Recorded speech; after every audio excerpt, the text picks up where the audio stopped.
c'est GTN 2.0.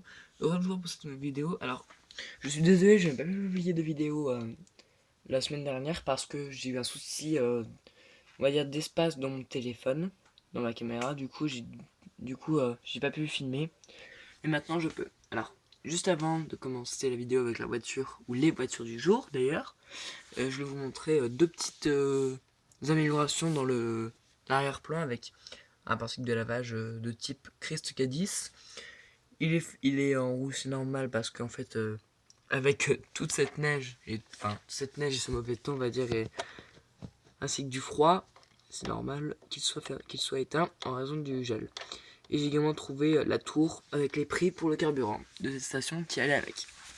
Alors, là, les voitures du jour, et ben c'est à l'unité et c'est pour moi l'une des plus grosses que j'ai trouvées. C'est celle-ci, alors elle date de 2013, enfin je l'ai eu en 2013. Alors, c'est normal qu'elle en état, on va dire, moyen, car c'est vrai que ça fait longtemps que je l'ai.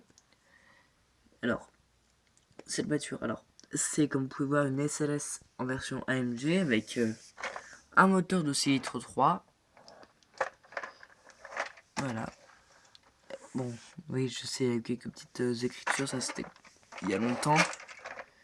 Alors ça c'était l'ancien propriétaire qui m'avait expliqué. Et en plus, bah, forcément, les fameuses portes en élytre. Je appelle ça les portes papillons, comme il y avait sur la fameuse 300 SL. Alors, j'active le flash. Il y a un intérieur, bon, certes, qui a pris un petit coup de vieux, mais qui est, on va dire, en très bon état. Alors oui, le volant ne dirige pas la colonne de direction.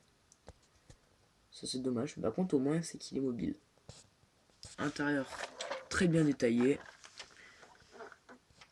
Voilà.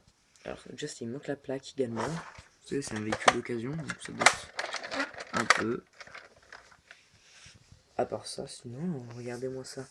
Les chromes ici sont présents, ils sont encore en très bon état. Les phares aussi, peut-être un petit peu ternis, mais ça peut se rattraper. Les jantes, très bonne réalisation. C'est Rastar. Oui, mini PDLV, ne m'en fais pas un plat. Je sais que tu étais un peu mitigé avec ta Bentley Mulsanne il y a longtemps, mais celle-ci, elle est plutôt en très bon état. Les ajustements, comme tu disais, qui n'étaient pas terribles sur ta Mulsanne, là, sont, on va dire, parfaits. Donc là, cette fois-ci, ne va pas dévaloriser Rastar.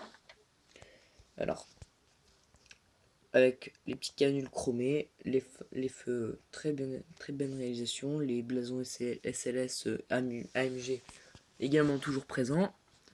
Et donc, ben, je vais vous remontrer l'intérieur parce que franchement, joli, un console central, écran tactile, même les compteurs.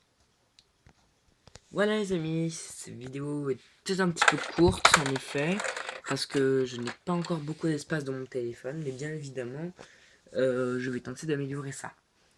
Voilà, alors je vais vous dire à très bientôt pour une prochaine vidéo, et juste avant de vous quitter, je voulais vous dire qu'en fait aujourd'hui, le jour où est-ce que j'ai tourné cette vidéo, c'est-à-dire samedi, et ben je suis monté, alors j'ai pas eu mon portable quand je l'ai fait, mais je suis monté enfin, on va dire, dans la nouvelle Peugeot 308. Et franchement, j'ai même testé la commande vocale.